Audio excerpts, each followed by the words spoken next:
시청자 여러분 안녕하십니까? 출발 성공 투자 박민영입니다. 안녕하세요. 김수정입니다. 간밤 뉴욕 증시는 장 초반에는 상승세를 잘 나타내다가 장 후반쯤에 차익 매물이 출회되면서 일제히 혼조 마감했습니다.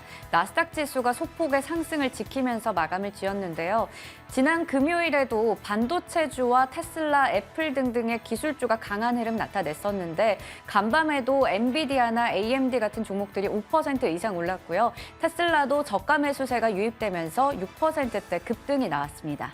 아직까지 좀 판단하긴 이르긴 합니다만 지난해에는 에너지 쪽이 강해서 다우가 버티고 빅테크가 약해서 나스닥이 떨어지는 흐름이었다면 오늘은 또 분위기가 사뭇 달라지고 있습니다. 에너지나 필수 소비재가 약한 흐름을 보여주고 빅테크가 버티면서 다우가 떨어지고 나스닥이 올라가는 흐름 보이는데요. 과연 이게 단순히 저가 매수로 인한 일시적인 현상일지 아니면 지속된 흐름이 될지 지켜봐야겠습니다. 자, 밤사이 들려왔던 소식들 지금부터 같이 점검해 보시죠. 일단 뉴욕장 흐름부터 확인해 보겠습니다.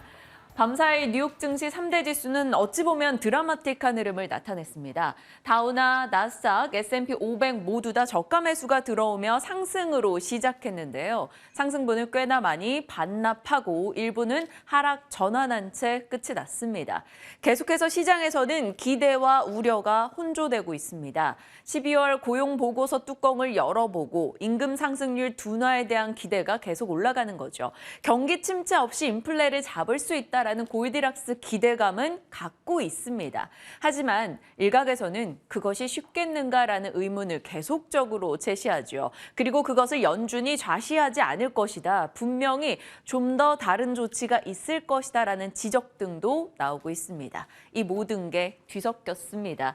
인플레 둔화 기대감으로 상승 출발했던 뉴욕장이 연준의 공격 긴축 우려감에 또다시 상승분을 반납했습니다. 거기에 한몫을 했던 발언이 바로 애틀랜타 라파엘 보스틱 총재 발언인데요. 오랫동안 5% 이상의 금리를 유지하겠다라고 이야기를 꺼내놨습니다. 그러면서 시장은 상승분을 꽤나 많이 줄였고요. 결국 다우와 S&P 500은 하락으로 방향을 돌렸죠. 시장에서는 오랫동안 고금리가 유지된다라면 이 고금리와 인플레 환경에서 시장이 적응하는 과정을 우린 더 지켜봐야 되고 그 가운데 변수가 꽤나 많이 나올 것으로 예상을 하고 있는 겁니다. 자, 달러는 반면에 인플레 둔화 기대 속에서 약세를 나타냈습니다. 달러 약세가 최근에 국내에는 꽤나 힘이 돼주는 요소가 되고 있죠. 자, 계속해서 금리 사이클에 대해서 많은 이들이 왈가왈부하고 있습니다. 굉장히 까다롭게 진행되고 있는데요.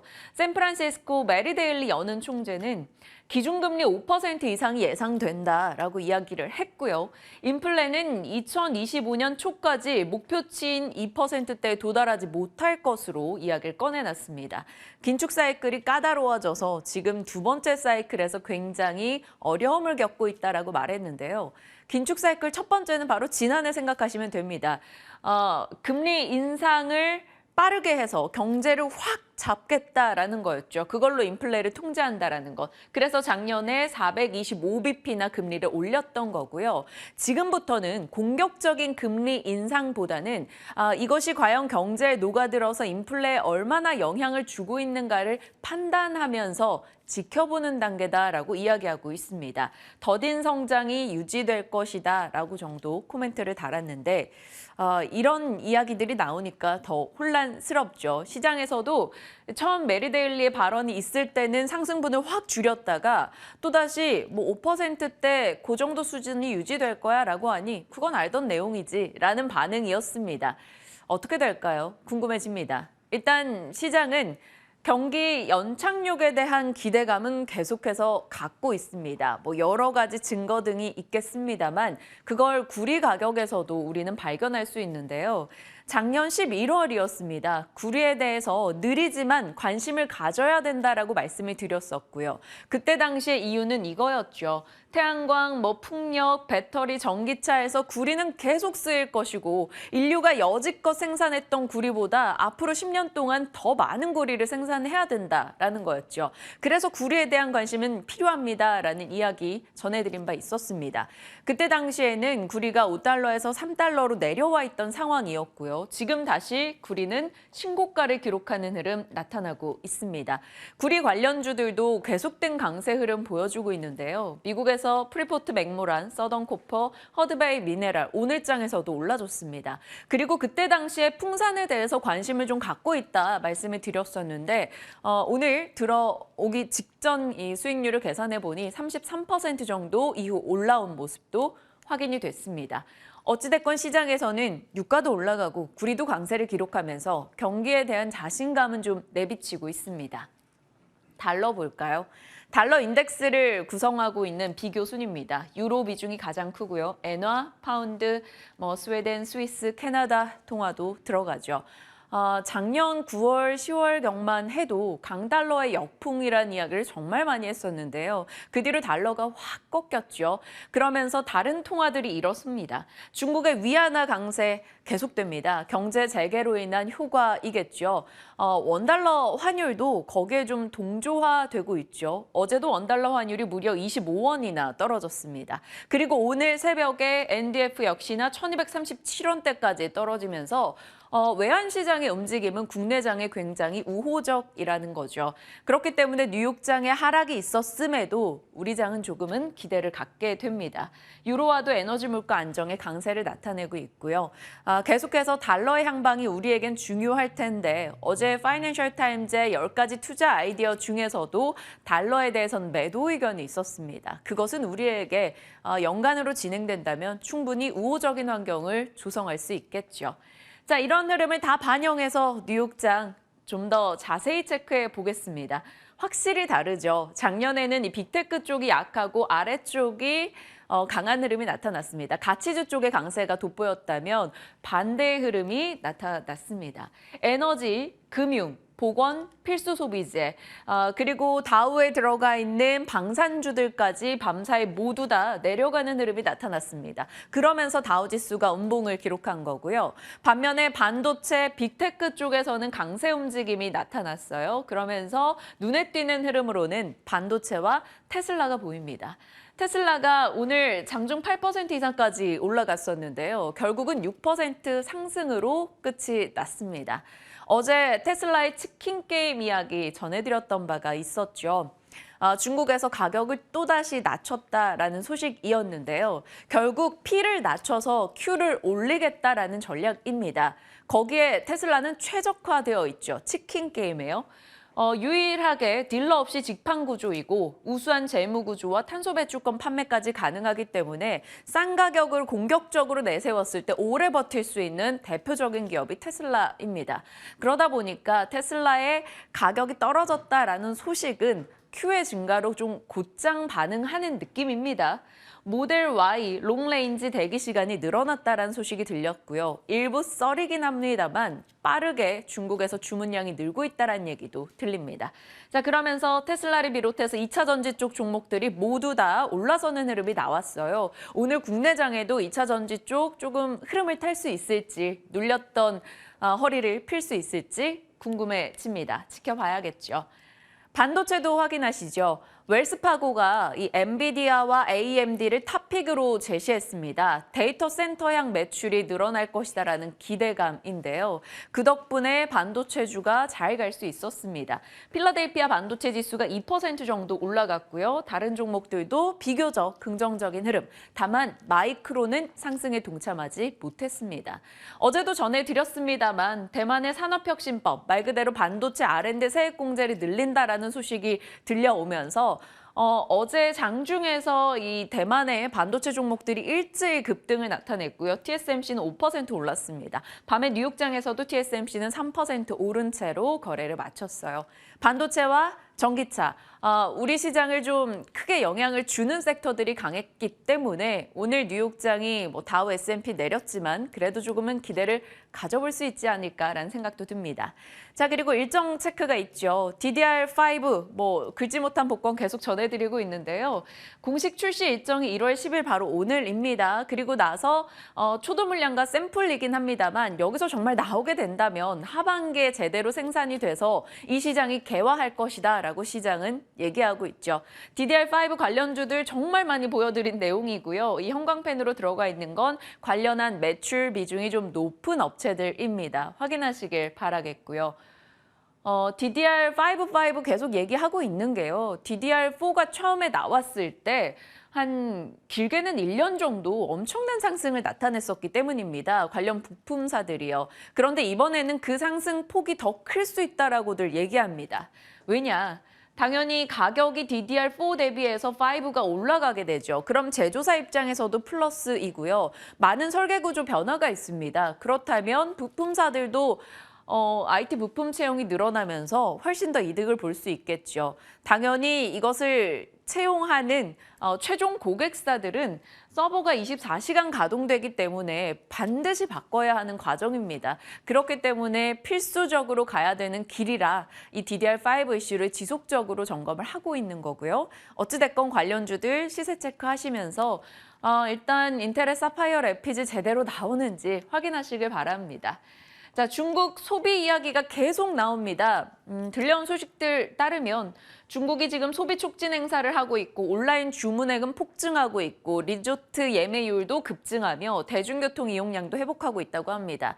빠르게 정말 집단 면역을 향해서 가고 있는 상황인데요. 춘절 대이동하고 나면 이제 지방 지역까지 다 번진다라는 거죠. 그러면 1차 정점 찍고 나서 또다시 리오프닝, 소비 극대화 이런 쪽으로 관심이 쏠릴 수밖에 없다라고 시장은 얘기합니다. 그래서 중국 소비주 하고 있는 거고요. 어제장에서도 화장품주들이 5% 이상씩 뛰어 오르기도 했었죠. 지속적으로 이거 보여드리는 내용인데요. 한국편입니다. 중국은 소비의 심장으로서 시기에 맞춰서 좀 투자해볼 만한 중국 소비 관련한 종목들 정리해드렸고요. 체크하시길 바랍니다. 자, 이렇게 중국 이야기까지 살펴봤고요. 종목별로도 어제 국내장에서 대형주들 분위기가 꽤 좋았어요. 시장에서는 패시브 자금이 들어와서 대형주를 사고 있다라고도 얘기하는데 대형주가 그 정도 좋으니까 중소형주 굳이 테마 매매 해야 될까라는 생각이 들 정도라고요. 네, 그렇다면 대형주의 흐름부터 좀 정리를 해보도록 하겠습니다. 말씀해 주셨듯이 미국 증시가 새해 첫 주간 상승 랠리를 보이면서 국내 쪽에 이 훈풍이 그대로 불었습니다. 지난 금요일에 다우, 나스닥, S&P 500이 각각 2% 이상 올라가면서 국내에서도 코스피가 2,300선, 코스닥이 700선을 회복하는 어제 증시였는데요. 시총 상위주들이 다 같이 올라갔고 삼성전자는 주가 6만 원대를 탈환했고 반도체와 2차 전지주가 손을 잡고 증시를 끌었습니다. 여러 종목들이 눈에 띄긴 하지만 네이버, 카카오가 각각 6% 이상의 강세를 보였다는 부분에서 오늘 네카우 쪽에 한번 브리핑 준비해봤습니다. 다시 날개를 단 것일까요? 작년 한 해 동안 코스피 지수가 25%가량 연간으로 빠졌습니다. 그에 반해서 이 네이버와 카카오가 각각 50%가 넘게 빠지면서 주가는 말 그대로 반토막이 났었는데요. 최근 1년 동안 네이버, 카카오가 6%가량 오른 적은 5거래일에서 6거래일에 불과할 정도로 어제 상승폭이 강했다라고 합니다. 그만큼 주가는 많이 빠져 있는 상황이었죠. 그런데 올해 들어서 네이버, 카카오 분위기가 심상치 않습니다. 지금 각각 9%, 15%대 강세를 보이면서 지금 다시 날개를 단 게 아니냐라는 기대감이 나타나고 있는 상황이죠. 어제는 외국인과 기관의 집중 순매수까지 더해지면서 주가는 상승불을 강하게 켰습니다. 네이버, 카카오의 주가가 오를 때마다 또 반등할 때마다 나오는 얘기가 있죠. 바로 바닥론인데요. 2023년 버전이 또 등장했습니다. 한화투자증권에서는 네이버와 카카오에 대해서 올해 1분기에도 의미 있는 이익의 반등 가능성은 낮다라고 봤습니다. 하지만 2년 동안 이들의 주가를 끌어내렸던 고정비가 어느 정도 이 부담이 완화됐다라는 점은 긍정적이다라고 얘기했고요. 네이버에 대해서는 펀더멘탈 개선은 하반기부터 있을 것이고 카카오는 주 수익원인 광고 쪽의 회복은 아직까지 그 시그널이 보이지 않는다라고 이야기했습니다. 그리고 네이버에 대해서는 올해 매출액 성장률은 16.4%로 전망했고 카카오는 주가는 긍정적인 신호에 더 강하게 탄력을 보일 것이다라고 이야기했습니다. 하지만 일단은 단기적으로 이들의 밸류를 회복시킬 만한 모멘텀은 보이지 않는 가운데 그럼에도 불구하고 주가가 추가적으로 하락할 가능성은 제한적인 바닥권에 위치해 있다라고 낙관적인 전망을 내놨습니다. 현대차증권에서는 카카오에 대해서 올해 상반기에는 실적이 개선될 수 있다라고 예상을 내놨습니다.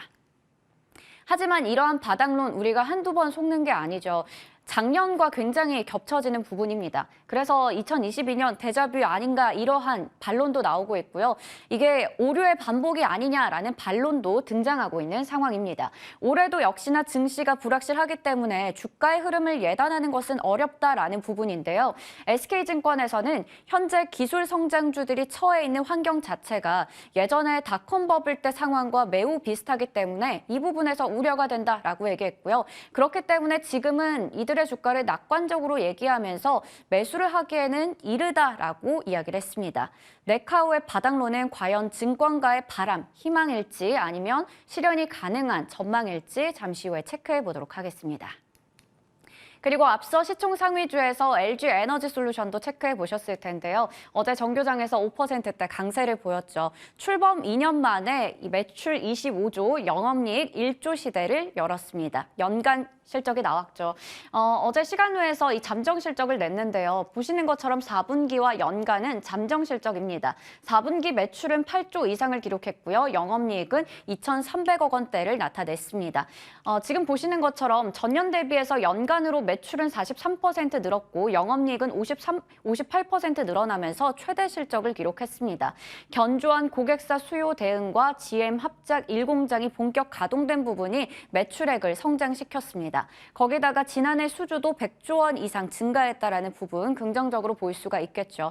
하지만 보시는 것처럼 4분기 영업이익이 3분기 대비해서 대폭 줄어든 것을 확인할 수가 있는데요. 바로 일회성 비용이 늘어났기 때문입니다. 이 두 가지 요인을 볼 수가 있는데 연간 실적이 잘 나오면서 성과급이 지급됐다라는 부분이 되겠고요. 원가가 올라가면서 리콜 비용이 추가됐다라는 부분이 되겠습니다. 하지만 이러한 일회성 비용을 제외한다면 4분기 영업이익은 전분기였던 3분기와 유사하다라는 해석이 나오고 있습니다.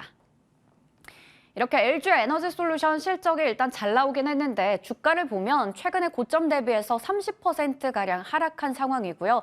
주가가 아직 40만 원대 중반 정도의 위치에 있긴 하지만 예전에 이 60만 원대 위까지 치솟으면서 증시를 잘 이끌었던 그 주도주 역할을 했던 때에 비하면 굉장히 좀 불안불안한 상황입니다. 이제 30만 원마저 미태한 게 아니냐라는 분석도 나오고 있는데요. 일단 테슬라발 리스크가 지금 계속해서 부각이 되고 있는 상황이고 30일쯤에 있을 오버행 이슈까지 부각이 되고 있습니다. 지금 보시는 것처럼 우리사주 조합의 물량이 곧 해제가 됩니다. 30일부터 매도가 가능해질 전망인데요. 직전 8대 IPO 보호예수 해제 후에 우리사주의 감소폭은 평균 74%포인트에 달했다고 합니다. 그리고 LG 에너지 솔루션은 유한타증권에 따르면 비슷한 케이스인 현대중공업대보다는 이 매물 출회로 인한 수급 충격이 더 클 것으로 전망이 되고 있습니다. 현대중공업대는 이 외국인과 기관들이 보호예수 물량이 해제되기 직전에 비중을 축소하기도 했습니다. 관련해서는 좀 앞으로 외국인 기관의 수급을 체크해 볼 필요가 있을 것 같고요. 상황이 이렇다 보니까 증권가에서는 목표 주가 눈높이를 내리고 있습니다. 그러면서도 3월에 있을 미국의 IRA 법안의 구체적인 가이드라인이 나온다면 그때쯤에는 반등이 예상된다라고 얘기하고 있는데요. 겹악재 속에서 두 달 동안 30%가 넘게 빠져가고 있는 LG 에너지 솔루션 주가 운명에 대해서 알아보도록 하겠습니다. 단독 기사가 나와서 간단하게 전해드리겠습니다. 9일 업계에 따르면 포드 측에서 LG 에너지 솔루션에게 이렇게 합작 공장을 건설하자라는 제안을 했다고 하죠. 앞서 이 SK온과의 제안에서는 건설 협의를 했었다가 이 부분이 철회가 됐다라고 하는데요. 이번에는 LG 에너지 솔루션에게 러브콜을 보냈다라는 단독 기사가 저녁에 전해지기도 했습니다. 관련해서 체크해 볼 필요가 있을 것 같고요. 마지막으로 LG 에너지 솔루션 관련해서 브리핑할 때마다 전해드렸던 밸류체인에서 오늘은 장비주의 흐름을 체크해 볼 필요가 있겠습니다. LG 엔솔향 장비주들 장중에 점검하시길 바라겠고요. 말씀 주신 대로 네카오와 엔솔에 대한 전략 챙겨보겠습니다. 네. 자, 원전에 대한 이야기로 이어가 보도록 할게요. 뉴스성이다 보니까 길게 하진 않겠습니다. 원전 수출 추진 현황인데요. 폴란드가 지금으로선 가장 가깝게 들어와 있는 상황이죠. 거의 확정되어 있다라고 보는 게 맞습니다. 폴란드 부총리가 100% 본계약을 할 거다라는 식으로 이야기는 했습니다. 어찌됐건 본계약까지는 조금 시간이 남아 있고요. 한 15조 원 정도 규모이죠. 만약에 2024년 것까지 우리가 다 따오게 된다면 40조 원이 넘어가는 규모입니다. 그리고 다음으로 내다보고 있던 게 바로 체코였고요. 사우디도 남아있죠. 하지만 사우디 측은 미국과의 관계 등을 고려했을 때 수주 가능성은 조금 낮다라는 평가가 나옵니다. 어찌됐건 우리가 수출 추진 현황을 보면 굉장히 많은 국가와 협의 중이고 그로 인해서 기대감이 살아있는 게 원전이긴 합니다. 어제 추가적인 소식이 전달됐는데요. 바로 아프리카 쪽입니다. 우간다가 한국에 초청장을 보냈다. 원전 협력에 대해서 논의하자라고. 그래서 오늘과 한 15일까지 한국의 인사들이 방문을 해서 이야기를 하고 돌아온다라는 소식이었습니다. 동아프리카 최초 원전이 되고요. 만약에 따온다면 11조 3천억 원으로 체코 것보다 규모가 조금 더 크게 진행이 될 겁니다. 자, 그럼 우간다 측에서는 왜 우리에게 이런 러브콜을 보낸 걸까요? 다른 국가 원전 건설 비용 대비 우리가 굉장히 가성비가 좋습니다. 바라카 원전에서 이미 기술력을 확보한 상황이고 짓는 데 들어가는 돈도 중국보다도 싼 상황이기 때문인 거죠. 그렇기 때문에 한국 원전에 대한 관심도가 곳곳에서 늘어나고 있습니다. 어제 이 이슈가 사실 장중에도 돌았고요. 그래서 어제 장중 시세도 봐도 다 같이 올라가기는 했습니다. 그런데 시간 외까지 그 시세가 이어졌다라는 게 또 시간 외에서 조금 더 강하게 반응을 보였다는 게 의아하기도 했는데요. 문득 워낙 장중에서 다른 재료들이 많았어서 돈이 그쪽으로 돌다 보니까 그쪽에서 뺀 자금이 시간외로 옮겨간 건 아닌가라는 생각까지 들 정도였습니다. 원전에 대한 이야기, 수출도 쌓여가고 뭐 흐름도 조금 보여주고 있다 보니까 관심도는 올라가고 있는 상황이죠. 오늘도 반응을 보일 가능성이 높습니다. 그리고 원전 종목들을 보시면 꽤나 자리가 좋다라는 표현들을 많이 하더라고요. 두산 에너빌러티, 한전 KPS, BHI만 놓고 본 건데요. 비슷한 흐름을 보이다가 올해 들어서 다 같이 고개를 드는 모습이 나타나고 있습니다. 정말 자리가 괜찮은 건지 그렇다면 관련해서 이슈 매매를 해봐도 될 것인지 잠시 후에 전략을 챙겨볼 건데요. 다만 조금 걸리는 건 있습니다. 폴란드도 그렇고요. 체코도 그렇고 아프리카도 그렇고 그렇게 재정적으로 넉넉한 국가들이 아닙니다. 그렇기 때문에 이 부분이 계속해서 조금 마음에 걸리는데요. 건설 비용을 일시불로 받을 것인지 아니면 전력 대금을 받을 것인지 논의도 필요하고요. 그리고 잘 나가다가 이 비용적인 면에서 맞지 않아서 엎어지는 경우들이 꽤 많기 때문에 그 부분 늘 주의하시면서 살피시길 바랍니다. 자, 원전과 각 대형주에 대한 전략들 지금부터 나눠보시죠.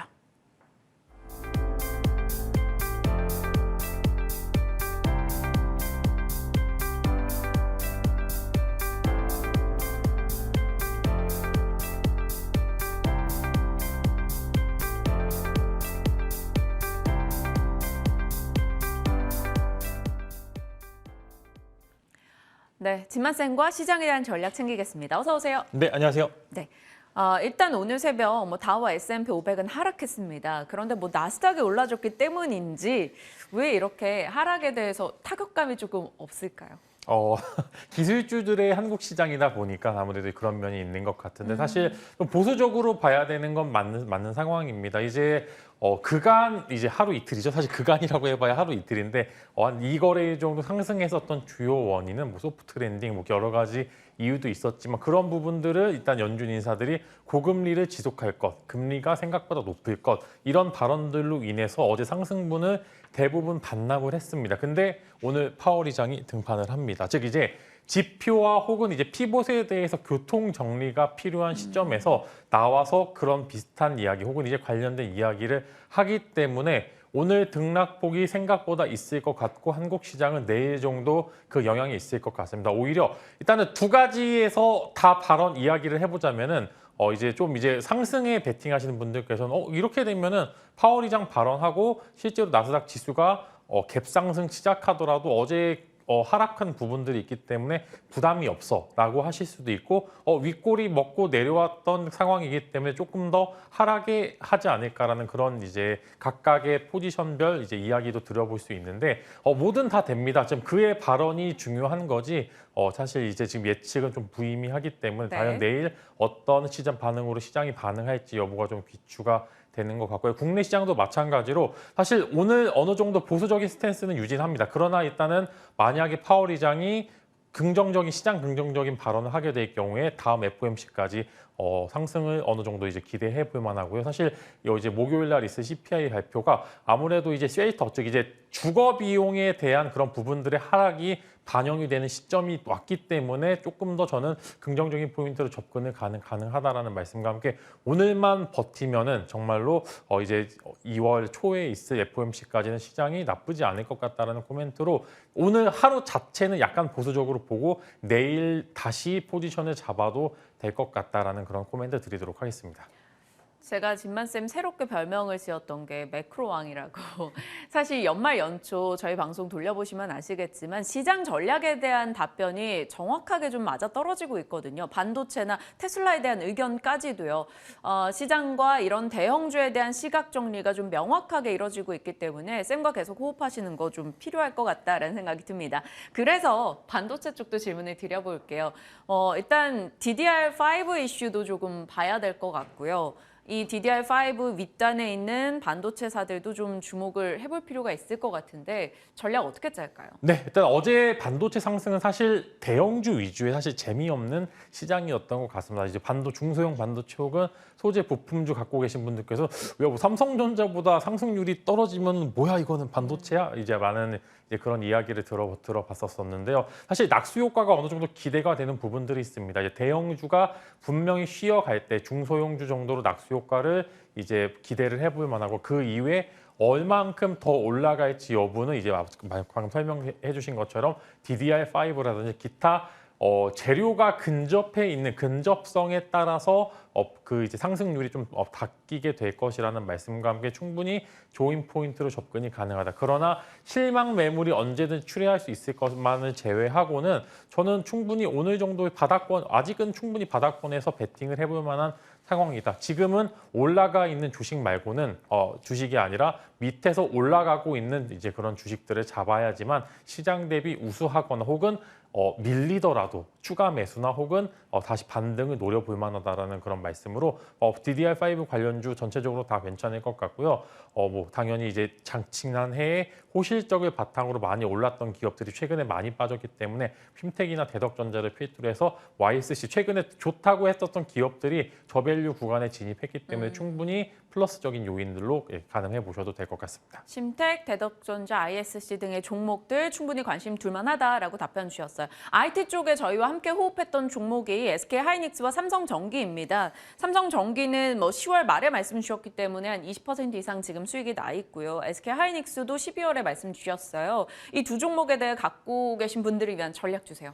사실 삼성전기가 요즘 최근 IT 부품들 중에 대장적으로 좀 올라갔고요. LG 이노텍과 계속적으로 좀 간극이 벌어지는 것 같습니다. 네. 그래서 아무래도 중국향 매출이 조금 있다 보니까 그런 부분들이 중국 지수와 맞춰서 올라가는 모습을 보여주었고 일단 저는 밴드 상단 일단 16만 원 정도로 일단 보고 있고 앞으로 추가 상승 조금 더 가능하지만 이제 중국이 춘절 전후로 해서 이제 한 번 정도 들썩들썩일 것 같으니까 이제 그 부분들만 한번 체크를 해보시면 좋을 것 같고 보유하고 계신 분들은 조금만 더 지켜보다 지금은 팔기는 조금 아깝다라는 그런 말씀으로 코멘트 정리하도록 하겠습니다. 16만 원 정도 조금은 남아있다. 그러면 하이닉스는요? 하이닉스는 사실 고민이 있는 것 같습니다. 아무래도 아직 삼성전자는 돈을 버는 기업인데 하이닉스는 만약에 적자되는 부분이 적자 전환이 확실하게 나오게 될 경우에 돈을 벌지 않는 기업이라는 그런 평가를 받을 수밖에 없는 상황이기 때문에 이제 더 이상 빠질 곳이 없다라는 그런 포인트로 저는 상방은 좀 제한되지만 시간이 조금 기다리게 된다라고 하면은 조금 더 낮은 구간에서 매수를 해보시면 좋을 것 같고 현재는 매수 구간이기보다는 보유자들의 관점이죠. 즉 홀드 구간이라는 말씀과 함께 이제 한 번 정도 더 빠졌었을 때 그때를 공략을 해보시면 좋을 것 같고 신규 매수보다는 관망의 자세로서 상단은 열려 있지만 신규 매수는 하지 말자 이렇게 코멘트 드리도록 하겠습니다. 명확하게 답변 주시네요. 대형주에 대해서 조금 흐름이 달라지고 있기 때문에 다음 대형주 이야기로 이어가 보겠습니다. 네카오와 LG 에너지 솔루션. 어제 네카오의 반등 굉장히 달갑게 느끼신 분들 많으실 것 같은데 연속성 가능할까요? 네, 사실 매번 좋지 않은 이야기를 해서 저도 마음이 안 좋긴 했었는데 일단 냉정하게 시장을 바라볼 필요가 있습니다. 자, 네이버 카카오가 왜 오르냐? 금리 인상이 어느 정도 마무리가 되고 피봇에 대한 그런 기대감이 있기 때문에 즉 빅테크 기업들이 어느 정도 이제 실적에 대해서 조금 괜찮아지지 않을까라는 그런 기대감이 나온 건 맞으나 만약에 예를 들어 이제 오늘 새벽에 나왔던 미국 여러 가지 기사들을 봤었을 때 오늘은 빠지는 자리입니다.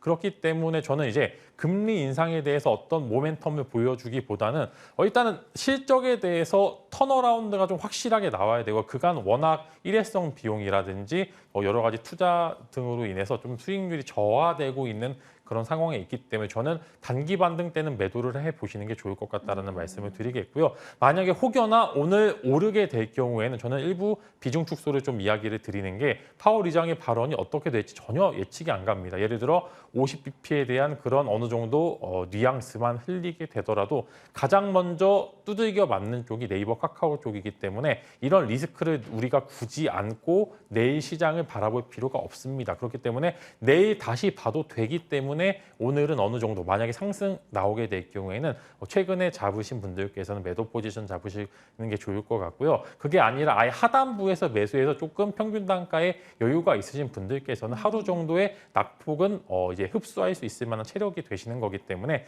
다음 FOMC까지는 지켜보셔도 될 것 같습니다. 평단이 어느 정도이냐에 따라서인 거고요. 엔솔은요? LG 에너지 솔루션은 사실 뭐 우리 사주와 나오는 뭐 이제 보호예수 물량이 좀 이야기가 나오고 저는 오히려 긍정적으로 보고 있습니다. 이제 현재 주가에 사실 우리 사주 갖고 계신 분들도 팔기에는 조금 아쉬운 상황입니다. 1년 이상을 버텼는데 여기 이 가격에서 팔기에는 조금 아쉽긴 하죠. 그래서 저는 일단 돈을 버는 기업으로 바뀌었다라는 점에서 긍정적인 영향을 줄 것 같고요. 만약에 보호예수 물량으로 인해서 하락하게 될 경우에는 신규 매수와 추가 매수하기 좋은 시점이다라는 말씀으로 목표가는 50만 원을 잡고 이제 신규 매수도 충분히 가능한 구간이고 현재 구간은 뭐 충분히 저점 매수가 가능한 구간입니다. 그래서 엔솔에 대해서 제가 코멘트를 매번 바뀌고 있는데 사실 그 폭이 좀 빠르고 이제 좀 가파르게 바뀌긴 합니다. 그러나 딱 LG 에너지 솔루션은 10%에서 15% 구간의 수익률을 40만 원 중반대에서 50만 원까지 보시기에 딱 좋은 기업이다라는 말씀으로 뭐 사실 회사에 대해서 이제 좋고 나쁨을 하기보다는 주가의 흐름이 이렇게 나타내는 박스권 안에 있는 기업이다. 이렇게 코멘트 드리면 좋을 것 같습니다.